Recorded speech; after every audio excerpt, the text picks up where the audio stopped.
Bismillahirrahmanirrahim. Assalamualaikum warahmatullahi wabarakatuh. Waalaikumsalam warahmatullahi wabarakatuh. Masih semangat ya Bapak Ibu? Semangat. Karena sudah nampak energi dari makanan tadi ya. Alhamdulillah, puji syukur kepada Allah Subhanahu Wa Taala. Kemudian selawat berikan salam untuk Nabi besar Muhammad Sallallahu Alaihi Wasallam dengan ucapan Allahumma shalli ala sayyidina Muhammad wa ala ali sayyidina Muhammad. Yang saya hormati Bapak Ibu-ibu juri, yang saya hormati bapak-bapak pengamat, sekaligus rekan-rekan yang saat ini hadir sebagai peserta lomba kreativitas pembelajaran yang diadakan oleh PGRI Kabupaten Bungo.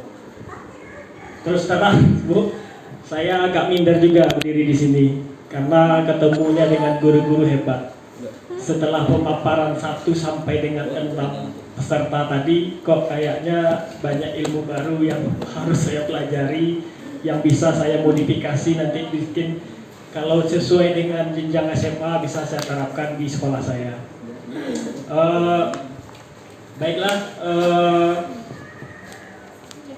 kali ini saya pertama tentu memperkenalkan diri dulu. Nama seperti yang disampaikan oleh pembawa acara tadi, nama Samsuir. Saya mengampu mata pelajaran kimia di SMA Negeri 16 Bungo. Kurang lebih sudah 7 tahun mengajar di SMA Negeri 16 Bungo.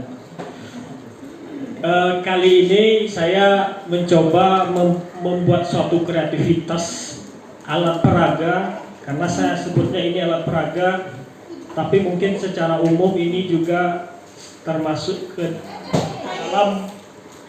dalam media pembelajaran. Jadi alat peraga saya ini kalau pelajaran IPA atau kimia atau guru-guru eksak kayaknya udah tahu. Ini namanya adalah tabel prodik unsur. Cuman kelebihannya apa? Alat peraga saya ini saya bikin 3 dimensi. Jadi alat peraga ini harapan saya selain mempermudah proses pembelajaran anak dalam tanda kutip normal, saya terinspirasi alat peraga ini ketika saya melihat orang baca Al-Quran secara braille gitu. Jadi diharapkan kalau saya ketemu murid saya yang ABK dan pembelajaran inklusif, jadi nanti kalau dia mempelajari sistem prodik unsur, dia bisa melalui dengan meraba gitu. Jadi latar belakang saya membuat alat peraga ini seperti yang saya sampaikan tadi, itu mempermudah saya menjelaskan pembelajaran terutama tentang sistem prodik unsur. Sebenarnya KD yang include ke sistem prodik unsur ini ada 3 Bapak Ibu. Yang pertama tentang bagaimana murid bisa menentukan letak suatu unsur dalam tabel prodik. Kemudian murid bisa mencocokkan keterhubungan antara cara menentukan letak unsur dalam tabel prodik dengan menggunakan konfigurasi elektron. Kemudian juga nanti membantu saya dalam menjelaskan tentang sifat keprodikan unsur. Nah, Bapak Ibu mungkin saya pikir kalau yang bukan berasal dari guru eksak mungkin agak bingung gitu, apa sih unsur? Jadi unsur itu sebenarnya kan termasuk zat. Unsur itu saat ini berjumlah 118 lebih. Maka untuk mempermudah mempelajari, unsur itu dikelompokkan ke dalam kelompok-kelompok berdasarkan kemiripan sifat. Jadi dalam tabel prodik unsur ini kita mengenal 2 lajur utama Bapak Ibu. Satu namanya adalah golongan, itu dari atas ke bawah. Yang kedua adalah periode dari kiri ke kanan. Jadi ketika mempelajari misalkan sifat keprodikan unsur, misalkan jari-jari itu apa? Sama kayak belajar matematika, adalah jarak dari pusat, ini karena ini termasuk atom, dari inti atom ke kulit terluar, elektron yang diisi kulit terluar. Jadi itu. Nah di sini saya memodifikasi, saya bikin, kan ini periode ya. Periode 1 itu kulitnya 1, saya bikin 1. Jadi 1 styrofoam itu dibikin 1. Kemudian kulit kedua dibikin 2 sampai seterusnya kulit ke-7. Karena dalam tabel periode unsur itu terutama atom, kalau kita mengacu ke teori atom Niels Bohr itu cuma ada 7 kulit. Jadi nanti membantu sekali. Contoh, coba kalian hubungkan bagaimana keterhubungan, bagaimana sifat keperodikan dari jari-jari atom dalam satu golongan. Jadi ya kan tahu nih, berarti dalam satu golongan itu kalau semakin banyak jumlah kulit kan semakin tebal nih Bapak Ibu. Berarti nanti jaraknya dari inti atom ke kulit terluar semakin jauh. Berarti jari-jarinya semakin besar. Jadi membantu. Jadi alat saya ini terutama membantu anak-anak yang slow learning. Sebenarnya kalau anak dia normal itu tidak perlu diajarkan terlalu signifikan seperti ini. Tapi kalau anaknya slow learning memang harus diajarkan seperti ini Bapak Ibu. Jadi saya kebetulan pernah mengajar anak itu yang anak ini inklusif ABK, jadi pembelajaran inklusif. Memang harus dipapah kalau bahasa sayanya, memang diajarkan pelan-pelan. Itu Bapak Ibu. Kemudian alat peraga saya ini saya klaim ramah lingkungan. Kenapa? Karena alat peraga saya ini saya dapatkan dari saya rangkai dengan bantuan peserta didik itu berdasarkan limbah-limbah yang ada di sekolah atau di sekitar rumah. Jadi ini adalah styrofoam bekas. Kemudian sebagai tempat tegaknya ini adalah kardus bekas, kemudian dilapisi dengan kertas karton supaya terlihat estetik gitu kan. Estetik. Kira-kira begitu Bapak Ibu alat peraga saya ini. Ya kalau saya detailkan menjelaskan, ya tujuan saya membuat alat peraga ini ya membantu proses pembelajaran anak memahami tentang sifat keperodikan unsur. Jadi itu yang utama. Tetapi juga bisa kita gunakan untuk memberikan pemahaman kepada anak mengenai letak. Jadi contoh Bapak Ibu, kan di sini saya ceritakan tadi unsur itu ada 118 lebih. Nah kalau saya misalkan minta anak menunjukkan, kan saya sudah ajarkan sebelumnya mengenai golongan dan periode.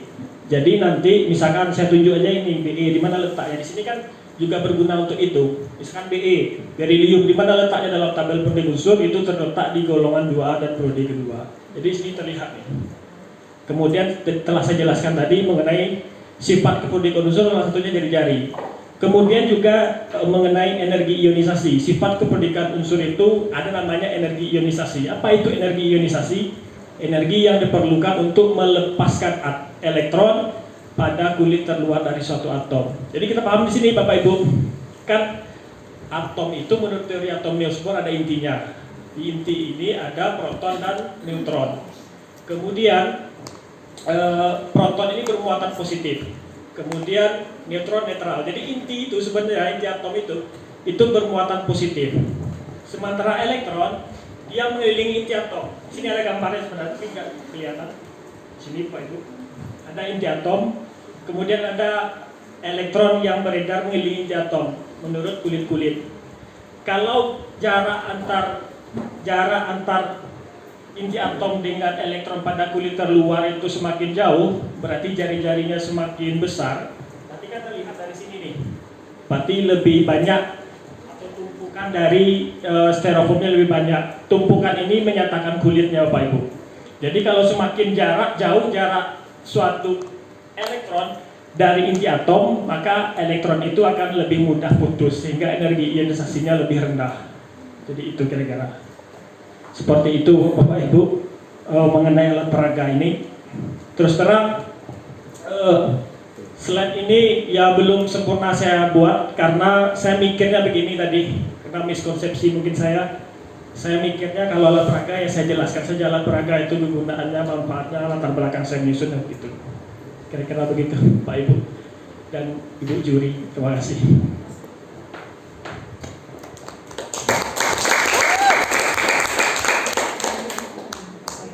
Sekali lagi tepuk tangan dong untuk Pak Sabir ya. Ya, ini beradu IT dan manual itu kan ada tadi kalimat positif dari salah satu guru, tergantung di mana tempat dan kemampuan guru juga lingkungan yang mendukung. Jadi kalau untuk saya pribadi ini sangat membantu ya, artinya saya tertarik karena di kami ada tadris IPA. Nah, jadi kampus itu ada tadris IPA ya. Jadi belajar juga tentang kimia, tentang atom, tentang semua. Ini luar biasa. Jadi yang saya mau tanyakan, yang pertama mungkin ini dulu ya, saran ya.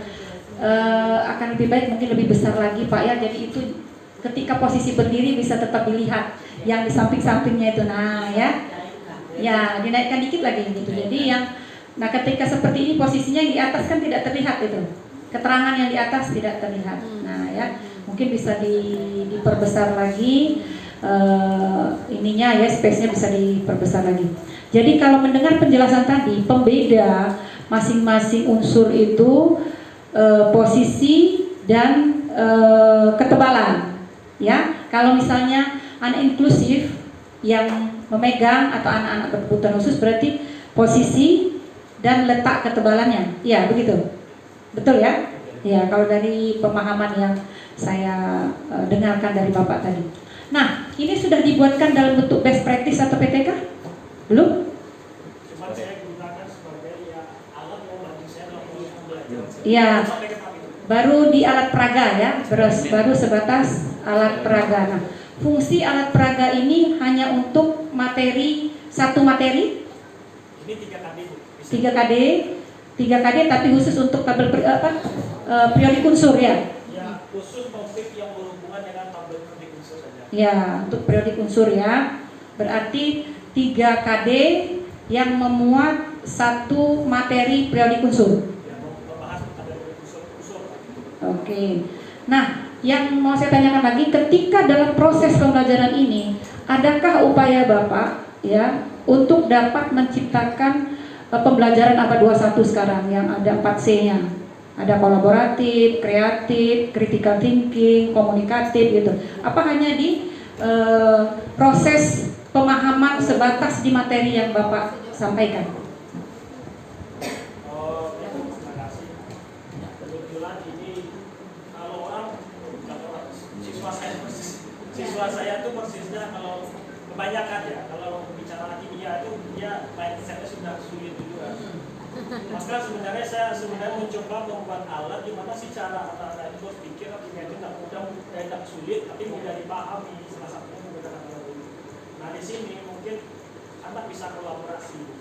Dia ada tutor sebayanya. Jadi saya dalam pembelajaran sering menggunakan tutor sebaya karena dalam satu kelas itu memang saya tetap terapkan iya. Jadi kalau pembelajarannya cooperative learning menggunakan berbagai model terutama yang 4 itu discovery, kemudian PBL, project, dan inquiry itu biasanya ya memang saya bikin di kamu game karena selain nanti otomatis anak itu berbeda kemampuan terutama kan ada yang slow learning, middle, dan fast learning. Jadi nanti yang fast ini bisa membantu ke yang di bawah. Slow bow.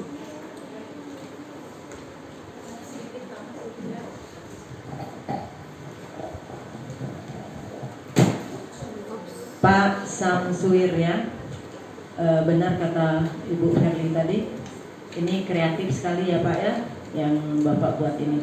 Pak, Bapak tadi mengatakan ada 3 KD ya di pelajaran kimia itu yang bisa kita gunakan media ini. Ini kelas berapa Pak? Kelas 10. Berarti kelas 10 itu KD 3.3 ya, Pak, boleh tidak sedikit saja Pak? Sedikit saja Bapak terapkan sedikit, misalnya di KD itu apa, bagaimana penerapannya penggunaan media ini, sedikit saja kami ingin tahu.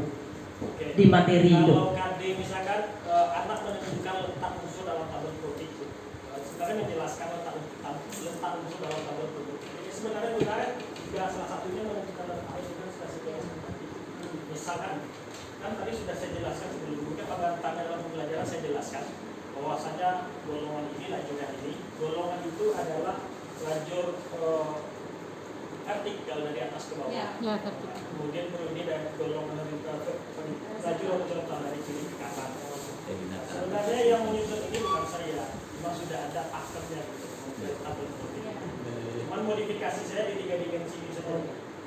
Jadi harapannya yang pertama tadi ketika anak belajar mengenai sifat berlebih dan unsur, terutama jari-jari dan energi ionisasi ini sangat membantu. Jadi itu sudah dijelaskan termasuk ionisasi. Kalau bicara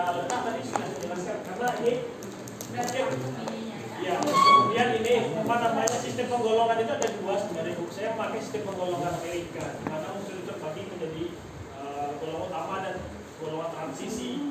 Golongan utama itu 1 sampai 8A, golongan transisi 1 sampai 8B. Ini sudah ada nomornya Bu, golongan 1A, 2A. Kalau yang D itu dimulai dari atas 1, 2, 3.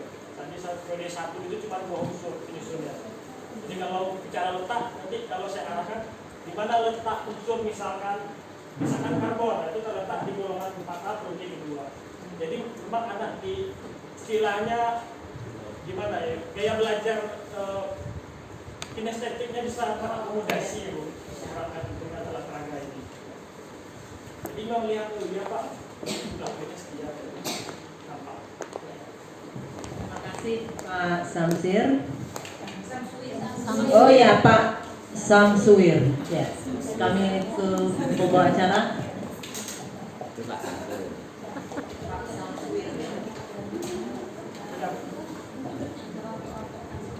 Baik Bu, terima kasih. Assalamualaikum warahmatullahi wabarakatuh. Waalaikumsalam.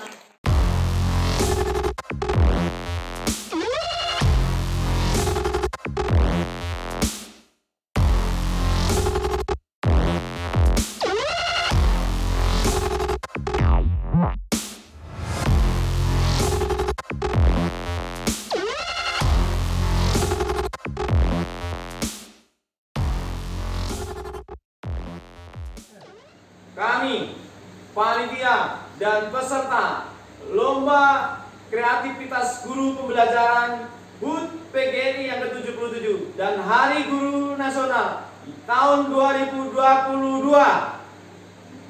mengucapkan